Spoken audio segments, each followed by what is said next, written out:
My name is Jason C. Louder. The C is for Christopher, and I am a lover of life. I am a vessel. I am a creator. I am a I'm a soccer coach. I'm a teacher. I'm a student, and I'm blessed to be a thespian.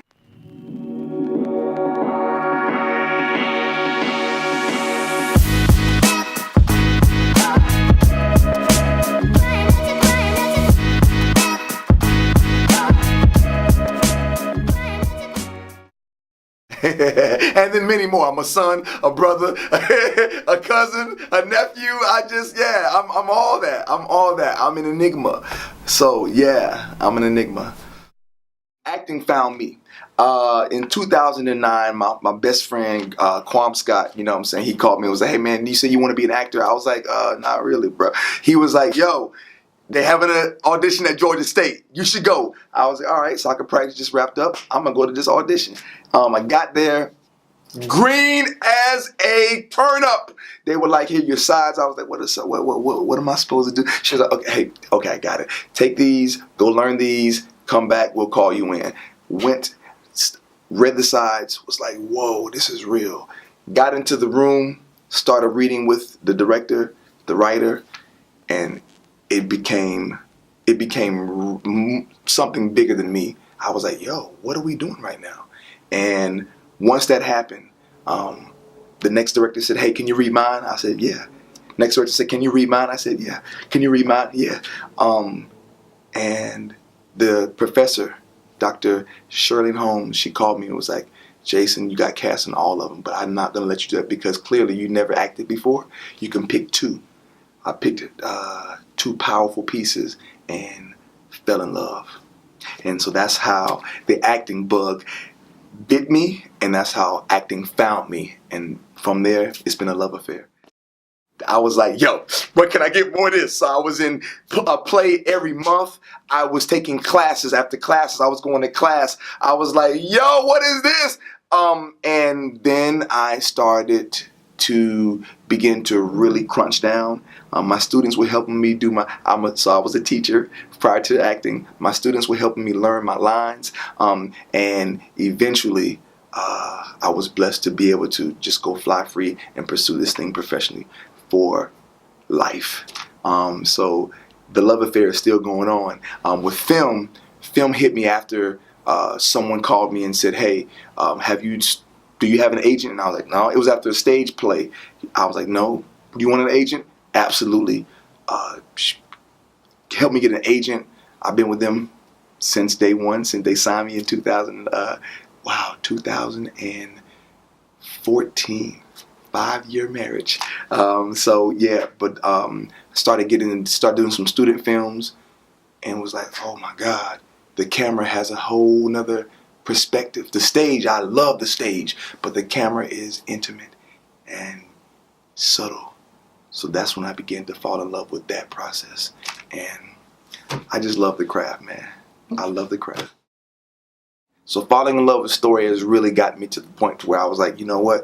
I want to become more involved with that process. 48-hour film festival, I had a chance to become a producer for one of my first times. I did the 48-hour film festival like maybe 3 or 4 years in a row, and then that 4th year I was like, you know what, I want to become a producer. Got together with a group of amazing, talented, and gifted creatives. We created our 48-hour film festival, our 48-hour film piece, and it was just kind of like, wow, I want to do more of this. I think I want to do more of this. I'm gonna be honest, it was a sign from the ancestors.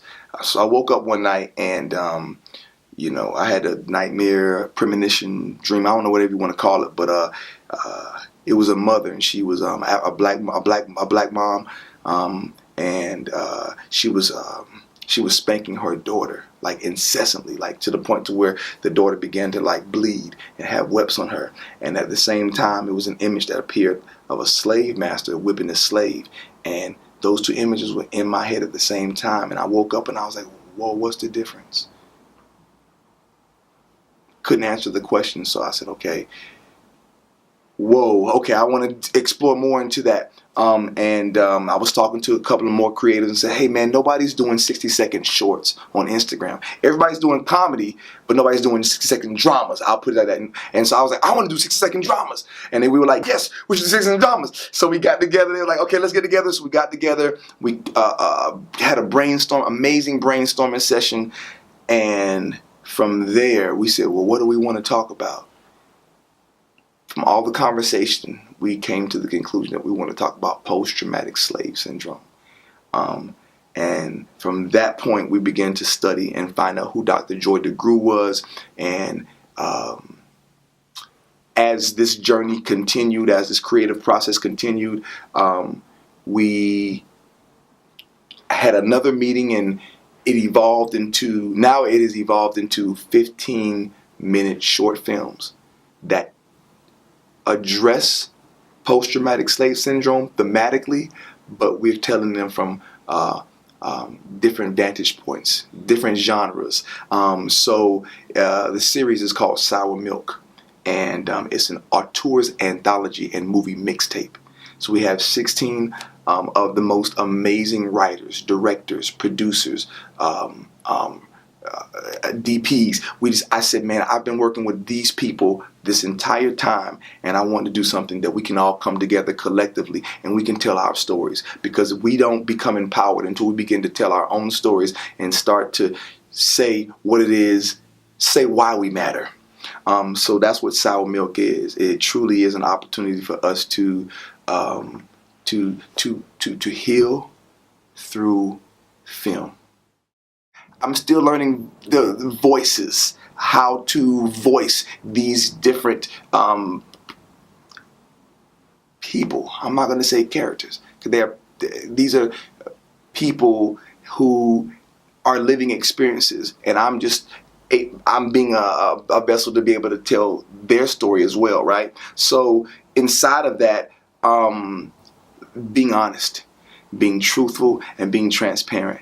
That is the core or the crux of how I want to tell stories, just from a very honest and truthful place. And so I've been blessed to be able to have an amazing group of people, Nas and Sean and Ivory, just like and AZ, like people who are brilliant storytellers. So I'm learning. I'm a sponge. I'm a sponge, and I'm soaking it all up, so I can then maybe one day I can come to the point to where I do have a process.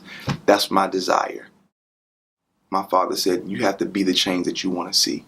So because of that, if I want to see people loving and people supporting each other, I have to be that. I have to go love and go support, and I have to go inspire and empower, because that's the change I want to see. I have to be exactly that. Overarching, I want to create a school for transcendentalism, because we have to teach our children from an early point what it means to be a human being and how the human experience is different for everybody, but at the end of the day, with love, you can change the world. So I want to have a school where we teach children how to breathe, how to meditate, how to communicate with one another. The science and math and the language and history, that'll come later. But if we can learn how to love each other and how to be vulnerable and how to trust one another,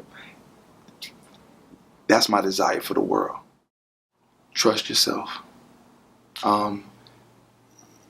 If it's inside of you, it's inside of you for a reason. Whatever it is that you want to do, whatever it is you want to be, whatever it is you want to create, it's there for a reason. Trust it, and then move on it. Because my thing is that, if you begin to doubt, you let fear kind of seep into there and seep in there, it'll take its grounds and it'll soak in there, and then it'll destroy you. It'll take you out. It'll block you. So my thing is that, listen, F fear, face everything and run.